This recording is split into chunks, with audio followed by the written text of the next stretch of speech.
Elle croyait aider son amie. Mais c'est elle qu'on voulait sacrifier. Bienvenue dans French African Folktale. Elle s'appelait Tata Awa. C'était une femme forte, respectée. Elle vivait depuis plus de 30 ans en Indonésie, à Jakarta, avec son mari. Elle avait quitté l'Afrique très jeune, à une époque où peu de femmes osaient s'aventurer si loin. Pendant ce temps, ses enfants faisaient leurs études au Togo. Mais elle, là-bas, elle avait reconstruit sa vie. Elle avait ses affaires, son petit commerce. Et surtout, elle avait gardé le lien avec certaines personnes du pays. Parmi elles, une amie. Très proche. Presque une sœur. Une femme qui voyageait régulièrement entre Lomé et Jakarta pour faire des achats de marchandises. Chaque fois qu'elle venait, c'était chez Tata Awa qu'elle logeait. Elle la recevait avec gentillesse. Elle l'aidait à s'installer, à faire ses courses, à comprendre la ville, à marchander. Un peu comme aujourd'hui, quand une grande sœur t'accueille à Dubaï pour t'aider à t'en sortir. C'était ça, leur relation. Et puis, avec le temps, cette amie est devenue encore plus proche. Confiance partagée. Discussion profonde. Et un jour, cette amie lui a fait une confession étrange. Elle lui a dit « Je suis devenue riche, mais malgré moi. » Tata Awa a souri. Elle a cru à une blague. Mais la femme, elle, était sérieuse. Très sérieuse. Elle lui a dit « Tu sais, parfois, la richesse n'arrive pas par le travail. Elle arrive par autre chose. Quelque chose qu'on ne contrôle pas. C'est là que l'histoire a commencé. Une histoire qu'on ne peut pas oublier. Une histoire qu'on ne devrait jamais vivre. » L'amie de Tata Awa, celle qui voyageait entre Lomé et Jakarta, s'appelait Binta. C'était une femme souriante, toujours bien habillée, et qui avait de l'ambition. Elle parlait souvent de son désir de réussir, de s'en sortir, d'avoir ses propres boutiques, comme les grandes dames de Lomé qu'on appelait autrefois les Nanabens. Ces femmes puissantes, respectées, qui roulaient en Mercedes, et avaient des entrepôts de pagne jusqu'à ras-bord. Binta voulait ça. Elle le disait souvent à Tata Awa. Et un jour, alors qu'elles étaient assises, à discuter comme d'habitude, Binta lui a dit « Je veux devenir riche. Peu importe le moyen. Je suis prête à tout. » Tata Awa a ri. Elle croyait que c'était une manière de parler. Mais Binta, elle, était sérieuse. Très sérieuse. Elle a ajouté « Je compte aller voir un marabout puissant. On m'a parlé de lui dans un village. Il peut changer ma vie. » Tata Awa a tout de suite essayé de la dissuader. « Tu ne sais pas dans quoi tu vas mettre les pieds. Ce genre de choses, c'est dangereux. » Mais Binta insistait. Elle était déterminée. Et surtout, elle voulait que Tata Awa l'accompagne. Au début, Tata Awa a dit non. Ce n'était pas son monde, pas sa voie. Mais au fil des jours, Binta a insisté, supplié, juré que c'était juste pour l'accompagner. Rien de plus. Alors Tata Awa a fini par céder. Pas par envie, mais parce qu'elle ne voulait pas que son amie parte seule. Elle s'est dit « Moi je ne fais rien. Je l'accompagne, c'est tout. Elle veut jouer avec le feu, qu'elle le fasse. Mais moi, je reste en dehors. » Ce qu'elle ne savait pas, c'est que Binta ne cherchait pas juste une présence. Elle cherchait une offrande. Et quelques jours plus tard, elles ont pris la route. Une longue route. Vers un village reculé. Une route dont Tata Awa n'allait jamais oublier le dernier virage. Elle croyait accompagner une amie, mais elle marchait droit dans un piège. Quelques jours après leur discussion, Binta est revenue voir Tata Awa. Cette fois, elle était décidée. Elle avait tout planifié. On part demain. Tout est prêt. J'ai trouvé le contact. Il nous attend. Tata Awa, bien qu'hésitante, a accepté. Par loyauté. Par compassion. Mais surtout, parce qu'elle ne voulait pas que son amie parte seule dans un endroit pareil. Elles ont quitté Lomé très tôt. Direction, un village perdu, au fond d'une forêt. La route était longue, poussiéreuse. Elles ont traversé des champs, des pistes rouges, des hameaux silencieux. Au bout de plusieurs heures, elles sont arrivées à un fleuve. Un fleuve large, trouble, bordé de végétation dense. Là, une vieille pirogue les attendait. Et un homme silencieux, le regard vide, leur a fait signe d'embarquer. Tata Awa s'est arrêté. On doit traverser ça. Binta a hoché la tête. Oui. Le marabout vit de l'autre côté. On ne peut pas le voir sans traverser. Elles sont montées dans la pirogue. Le courant était calme. Mais l'atmosphère était lourde. Le vent soufflait doucement. L'eau faisait de légers remous. Mais Tata Awa ne se sentait pas en paix. Pendant la traversée, elle s'est assoupie. À moitié endormie. À moitié consciente. Et là, elle a eu une vision. Elle a vu sa grand-mère. Sa défunte grand-mère. Debout, devant elle. Avec un regard grave. Sa grand-mère lui tendait un bol. Un bol rempli d'eau claire. Tiens. Bois, lui a dit la grand-mère. Tata Awa a pris le bol. Elle a bu. Et juste après, sa grand-mère lui a dit d'une voix ferme. Là où tu vas, on te proposera de l'eau. Surtout, n'en bois pas. Refuse. Peu importe ce qu'on te dit.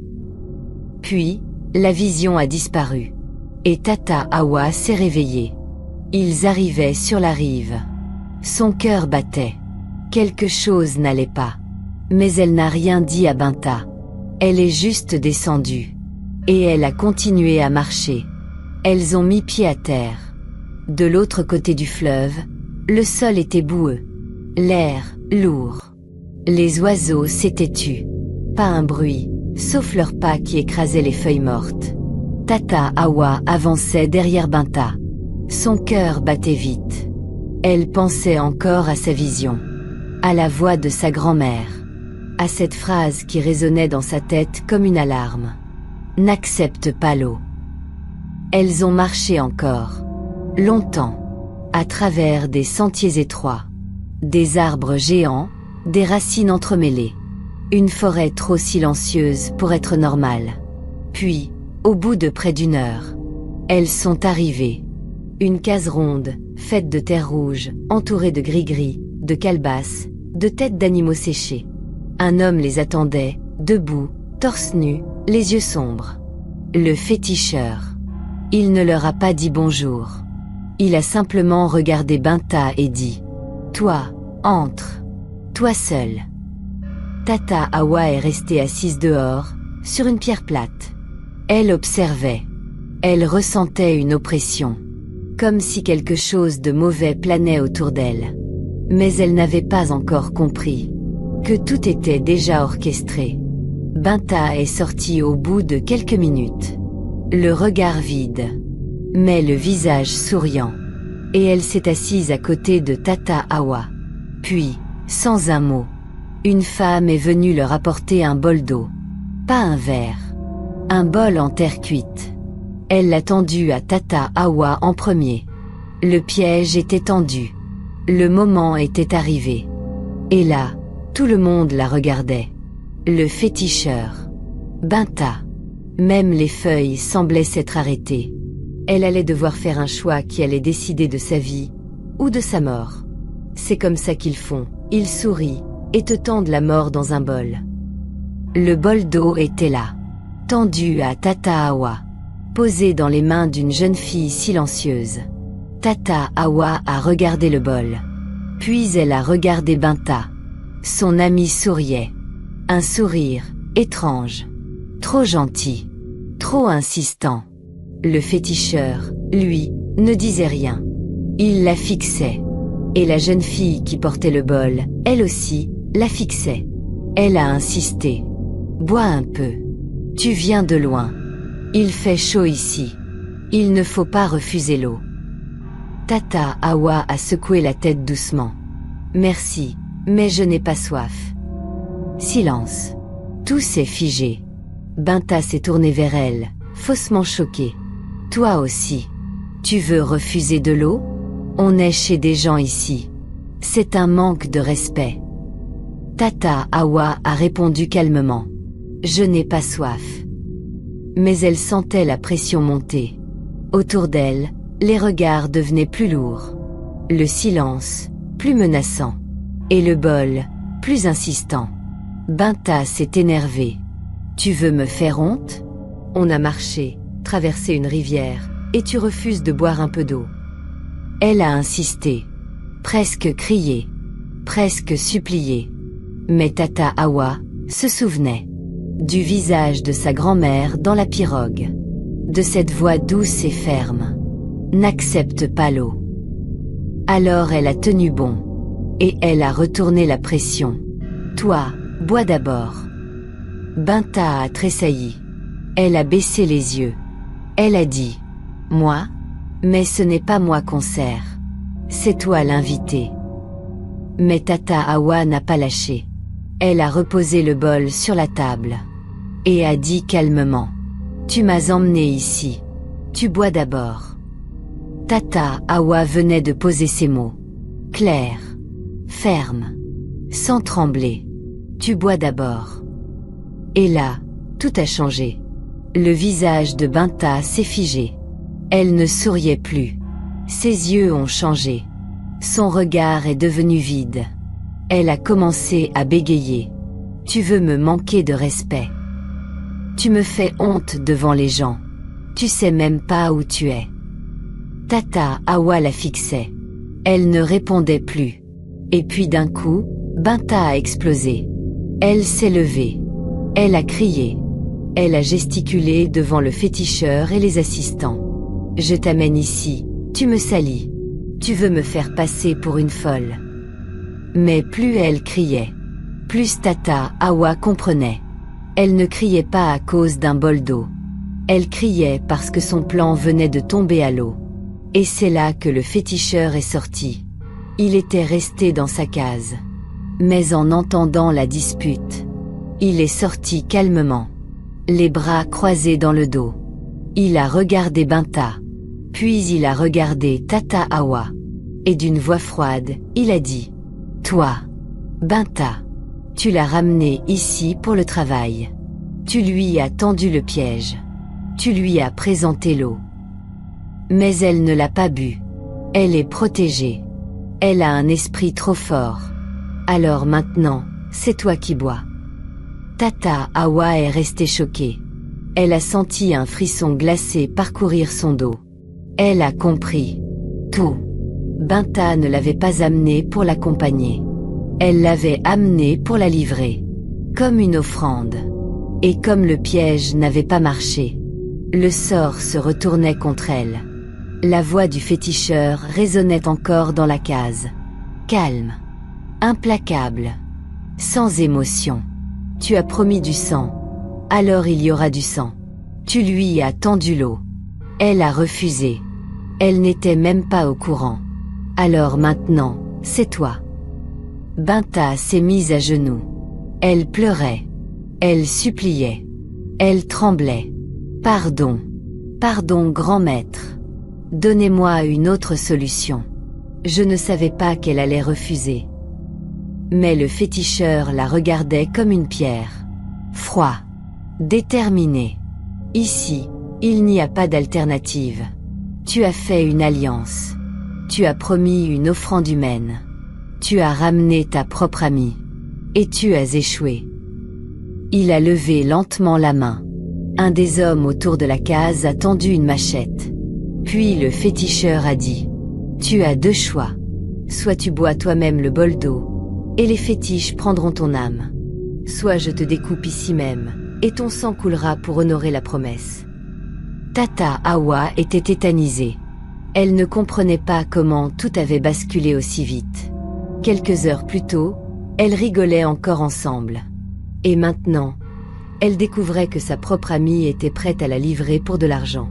Binta, en sanglots, s'est retournée vers elle. Elle a crié. « Pardon Awa. Je ne voulais pas. C'était pas toi que je voulais livrer. Mais ils ont dit qu'il fallait une âme, et je n'avais que toi. » Mais Tata Awa ne pouvait même plus parler. Elle la regardait, comme on regarde un fantôme. Le féticheur a reposé la question. Alors, tu bois ou je tranche? Choisis vite. Le temps des esprits n'attend pas. Binta avait les mains qui tremblaient. Le bol d'eau était lourd. Pas parce qu'il était rempli, mais parce qu'il portait le poids de la mort. Elle l'a levé doucement. Les yeux rougis par les larmes. Le regard perdu. Le souffle coupé. Tata Awa n'a pas bougé. Elle était là, debout, figée. Elle regardait. Elle écoutait. Mais c'était comme si elle n'était plus dans son propre corps. Et là, Binta a bu. Une première gorgée. Puis une deuxième. Le silence dans la case était absolu. Même les feuilles des arbres ne bougeaient plus. Le vent s'était arrêté. Binta buvait lentement. Mais à chaque gorgée, elle disparaissait un peu plus. Son regard se vidait. Ses mains devenaient molles. Son souffle plus court. Puis, elle a laissé tomber le bol. Il s'est fracassé au sol. Et elle aussi. Binta s'est effondrée. Comme une poupée de chiffon. Silencieusement. Pas un cri. Pas un dernier mot. Juste, le bruit de son corps sur la terre sèche. Et un long frisson dans la colonne de Tata Awa. Le féticheur a levé les yeux vers les cieux. Il a murmuré quelques mots dans une langue inconnue. Puis il s'est retourné vers Tata Awa, et a dit « Le travail est fait. Elle a tenu sa promesse. Et toi, tu viens de recevoir une chance que d'autres attendent toute leur vie. » Tata Awa ne comprenait pas. Elle voulait fuir, courir, disparaître. Mais ce qui allait arriver ensuite était encore plus étrange. Binta était allongée au sol, immobile, sans souffle, sans vie. Tata Awa, elle, n'osait pas s'approcher. Elle ne pleurait pas. Elle ne criait pas. Elle était figée. Puis, quelque chose d'étrange a commencé. Le corps de Binta s'est mis à trembler. Lentement, puis violemment. Sa peau devenait pâle. Ses bras s'allongeaient légèrement. Ses doigts se recroquevillaient. Et une fumée légère sortait de ses narines. Tata Awa a reculé, les mains sur la bouche. Elle voulait fuir. Mais ses jambes refusaient de bouger. Le féticheur, lui, restait calme. Il regardait la scène comme un mécanicien regarde une machine qu'il connaît bien. Puis il s'est tourné vers elle. Ce n'est plus ton ami. C'est maintenant un objet mystique. Il s'est approché du corps. Il a murmuré une incantation. Et là, sous les yeux de Tata Awa, le corps de Binta a changé de forme. Elle ne voulait pas voir. Mais elle ne pouvait pas détourner les yeux. Binta n'était plus une femme. Elle était devenue un insecte. Un être vivant, étrange, noir, aux reflets brillants. Quelque chose d'indéfinissable. Quelque chose qu'on ne voit pas dans ce monde-ci. Le féticheur s'est penché. Il a pris l'insecte délicatement dans une calebasse. Puis il s'est tourné vers Tata Awa et a dit « Ceci est ta chance. Ce que tu n'as pas voulu t'a été donné quand même. Et tu n'as pas le droit de refuser. » Tata Awa était toujours là. Debout. Le souffle court. Les mains moites. Devant elle, dans une calebasse ouverte. Un insecte étrange, noir, aux reflets dorés. Le féticheur lui tendait l'objet. Comme s'il offrait un cadeau. C'est ta chance. Et dans ce monde, on ne refuse pas une chance. Tu n'as pas demandé, mais c'est venu à toi. Donc tu acceptes. Ou tu disparais.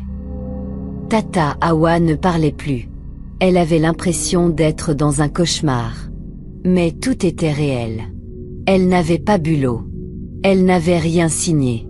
Elle n'avait fait aucun pacte. Et pourtant, elle était coincée. Le féticheur insistait. Ce qui t'a été transmis vient d'un sang humain. C'est vivant. C'est puissant. Et ça va te suivre. Toute ta vie. Refuse, et tu ne rentres pas vivante chez toi. Il lui a tendu une petite boîte faite de bois sacré. et a déposé l'insecte à l'intérieur. Puis il l'a refermé lentement, en récitant des paroles dans une langue ancienne. Ceci, c'est ton bien. Ne le perds jamais. Ne le montre jamais. Et tu ne manqueras jamais de rien. Puis il a ajouté, d'une voix plus grave. Le jour où tu t'en débarrasses, ta lignée s'arrêtera. Tata Awa a pris la boîte. Les mains tremblantes. Le cœur vidé. Elle n'a rien dit. Elle n'a pas crié. Elle n'a pas prié. Elle a juste accepté. Le chemin du retour a été long. Trop long. Tata Awa marchait derrière le piroguier, boîte en main, silencieuse. Son cœur battait doucement. Pas de peur. Pas d'excitation. Juste une lourdeur. Elle ne regardait plus Binta. Elle ne pensait même plus à elle. Elle ne voulait pas savoir. Pas comprendre. Elle voulait juste rentrer. Quand la pirogue a traversé à nouveau le fleuve, le vent soufflait fort. Mais elle ne sentait plus rien. Son corps était là. Mais son âme était restée dans la forêt. Arrivée à Lomé, Tata Awa n'a rien dit. Elle n'a rien raconté à personne. Pas à ses enfants. Pas à ses sœurs. Pas même à son mari. Elle a simplement rangé la petite boîte dans un coin qu'elle seule connaissait. Et quelques mois plus tard, les choses ont commencé à changer. Son commerce a explosé. Des clients de plus en plus nombreux. Des commandes inattendues. Des rentrées d'argent qu'elle ne comprenait même pas.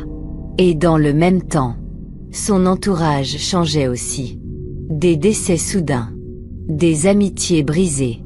Des rêves bizarres. Des silences lourds. Mais elle, extérieurement, elle réussissait. Tout ce qu'elle touchait devenait or. Mais elle savait. Elle savait que ce n'était pas un miracle.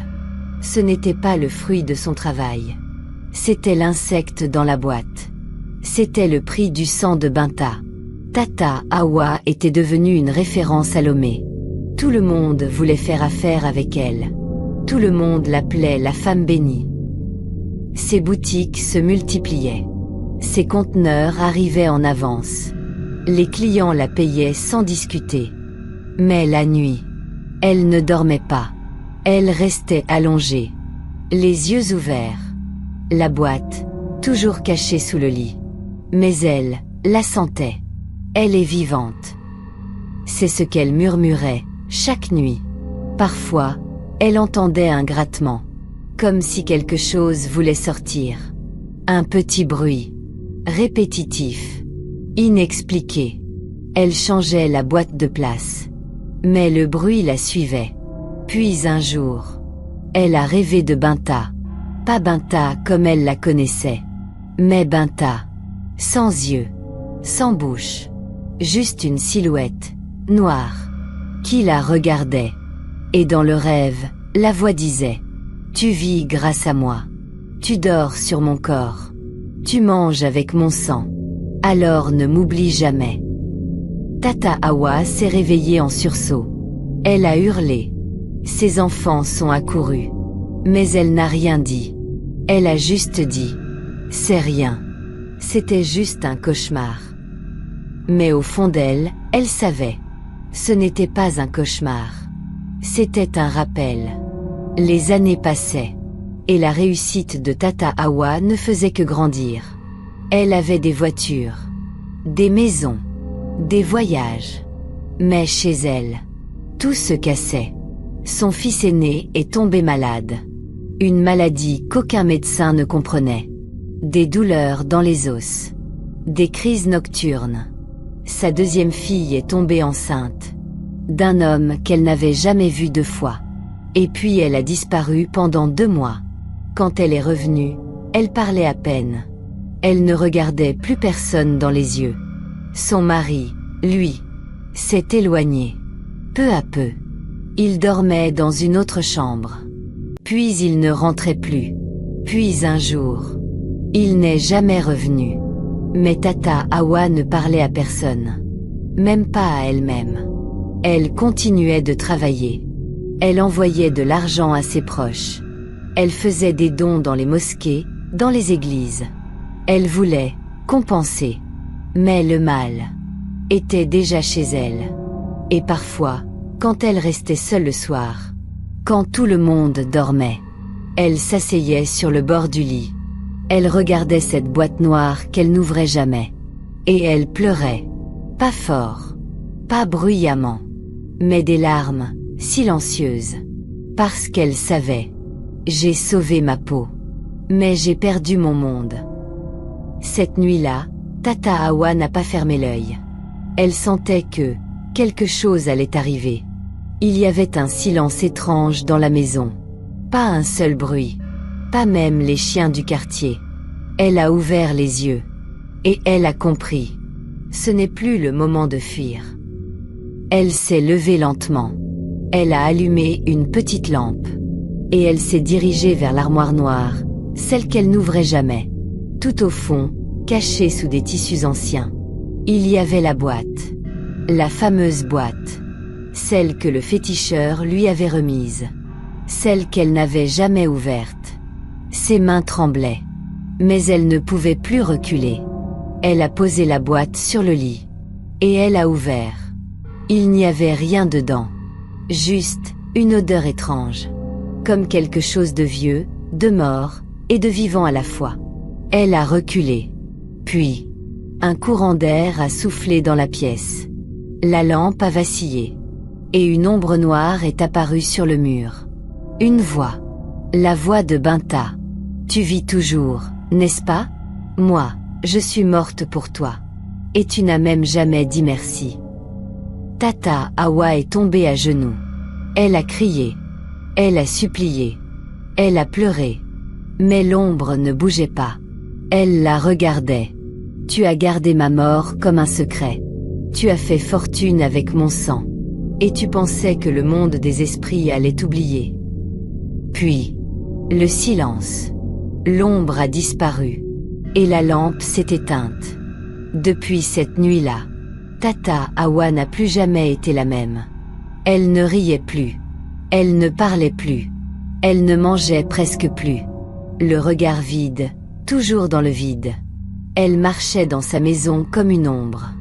Son téléphone ne sonnait plus. Les clientes ne passaient plus. Même ses enfants avaient commencé à avoir peur d'elle. Maman parle toute seule. Maman crie la nuit. Maman dit qu'elle voit des gens dans sa chambre. Un jour, son fils aîné a retrouvé la boîte vide sous son lit. Il a voulu la jeter. Mais elle l'a frappé. Elle l'a attrapé par le col. En hurlant. Tu ne sais pas ce qu'il y avait là-dedans. Tu ne sais pas ce que j'ai fait pour vous nourrir. C'est ce jour-là que la famille a compris. Quelque chose n'allait pas. Elle a été emmenée. Pas à l'hôpital. Mais loin. Chez une vieille tante, dans un village isolé. On disait là-bas que certains guérisseurs pouvaient calmer les esprits. Mais même là-bas, les nuits étaient agitées. Elle parlait avec Binta. Elle se levait en pleine nuit pour nourrir l'insecte.